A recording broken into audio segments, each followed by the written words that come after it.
Hello everyone and welcome to a review of a good Arsenal game. Yes, they do exist, and today we had from Arsenal's perspective, a good game. Obviously, going into it, I thought it would honestly be, a 1-1 draw. Going on from what I saw against Crystal Palace, Arsenal didn't look very creatively, and when they came up against a team that was defensively well drilled, they struggled a bit. So, thinking I hadn't seen Newcastle play in a while, memories I had was, they defend well, and creatively, it's not that good, but, at least they defend well. That's how they've won a couple of games this season.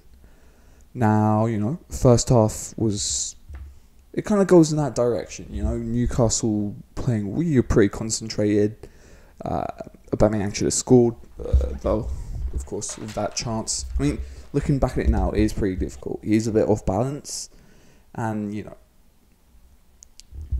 give that to any other striker, I think I'll probably miss it too. But you're expecting more from Aubameyang, so it should have gone in. It didn't prove to be that important, but in another game, it could have been the difference between the 3 points or something. But yeah, so Newcastle were bad in the first half, but concentrated. In the second half, Newcastle weren't concentrated and were still bad. So, Arsenal absolutely trampled them in the second half. First goal, great counter-attack, nothing to say. Newcastle just weren't there. Second goal, Smith Rowe, absolute class. He has that shimmy, makes the defender go the other way, then goes the other. Saka's alone in the box, no one's tracking him, and easy tap in for the second goal. So great. Cedric has little 1-2, and just crosses it into Aubameyang, who's once again all alone. Really big questions about the Newcastle defence, because apart from their defence, what else do they have? Because the attack is disjointed. I think Alan Saint-Maximin being out has also been very bad for them, but there's no excuse for what's happening here. Now looking back at some of their past results, they've been absolutely terrible, and Steve Bruce, I think, is the biggest reason for that, because you can get more out of this team. I think they do have more talent than people give them credit for, but it's still ridiculous. Newcastle are in a dire situation. They don't get rid of Bruce, they're out of it. And you take Newcastle's past history with, bad managers who've done a bad job, and they haven't got them out soon enough. So, if I'm a Newcastle fan, I'm not sleeping easy, for sure.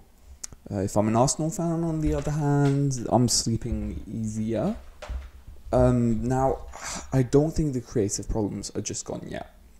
You did come up against a really bad Newcastle team, and Emile Smith Rowe had some class moments in this game.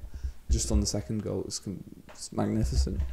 But I'd like to see them against a real better team now, because you've only been coming against the West Broms, the Palaces, and Newcastle of the Premier League, which you need to win the games. They're not given, but it's going to be interesting to see them against another opponent. I think their next game is against against Manchester, or Southampton, then Manchester United, that is, and we're going to be able to see where they're at, because if they come unstuck in those two games and finish by maybe getting 4 points or even 6 points out of those two next games, I think we could confidently say that Arsenal are back. Meanwhile, game you had to win, needed to win, you did that, so there's no blaming Arsenal here.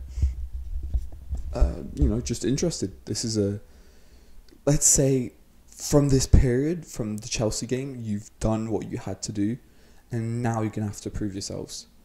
And yeah, I think that's round about all I had to say for this game. So I'll see you probably tomorrow, talk about the other games in the Premier League.